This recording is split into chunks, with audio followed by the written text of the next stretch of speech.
I was watching this really cool interview with Billy Joel, and the reporter asked him, how does it feel when you're up on stage and there's like whatever it is, 30, 40,000 people screaming, singing the songs with you, just this complete like excitement of tens and tens of thousands of people. And then after it's done, you kind of go home and you're by yourself and it's just quiet.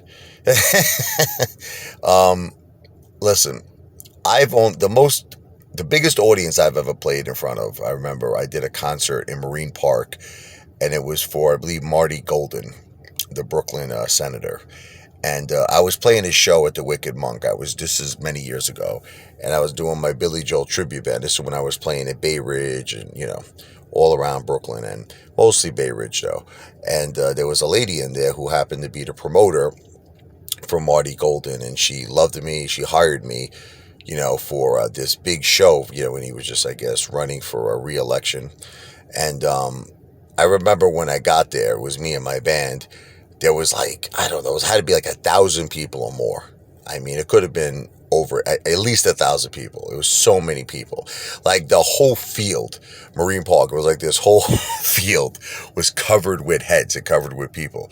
So I remember when I got there, I spoke, the Marty Golden's promoter came up to me. I think her name was Lily. It's been so many years, but I think it was Lily. Anyway, she said to me, okay, are you ready? You pumped up? So I'm like, yeah. I said, who are all these people here to see? I was like confused, I thought maybe like that he was going to speak and I was going to go. I had no idea what was going on.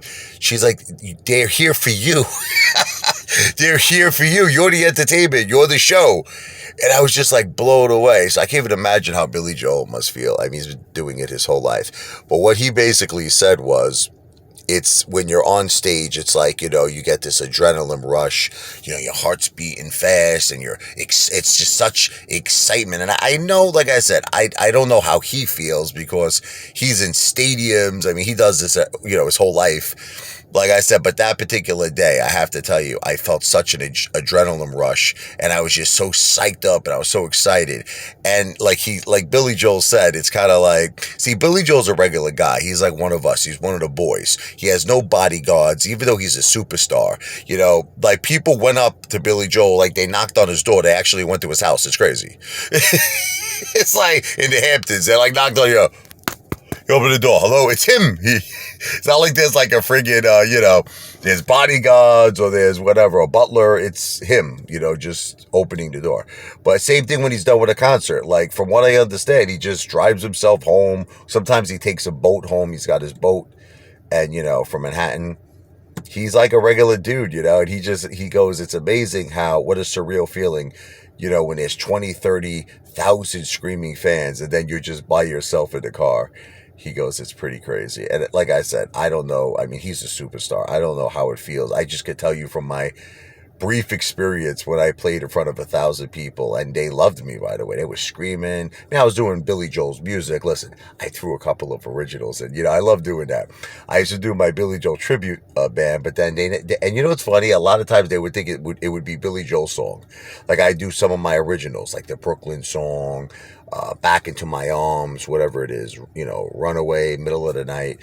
And it kind of fit in the playlist of Billy Joel because it's kind of similar. Like the music my rock music I write is very influenced by Billy Joel.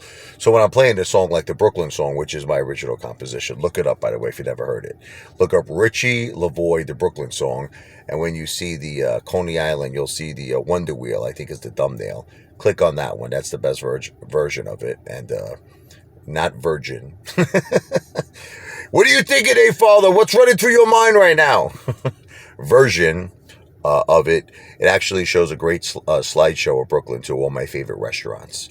But anyway, Billy Joel just said it's a crazy feeling to go from screaming fans and then all of a sudden you're just alone in your car by yourself. I can't even imagine how that must feel. Like I said, I just had a little pinch of a feeling like that when I performed in front of over 1,000 people, and then you just like Billy Joel, I went into my car and I was alone afterwards, and I think I went to a diner. That was what I always did after my shows. I went to like Del Rio Diner in Brooklyn. I love Del Rio. They tore it down. They're gonna build condos, Kings Highway. Oh man, that was the best diner. They had tremendous, unbelievable, delicious pickles. They had this thing called the sweetheart platter. I'll make you laugh. It was like a mixture of chicken fingers, mozzarella sticks, French fries with the mozzarella cheese, everything they gave me. Forget about it, right? And I loved it so much. My drummer Joey, we would go to Del Rio, and I would order the sweetheart. They were looking at us like this. Oh, sweetheart platter? I'm like, look, I just like the food. I don't like. He's my drummer. I'm into women, you know. Sweetheart platter.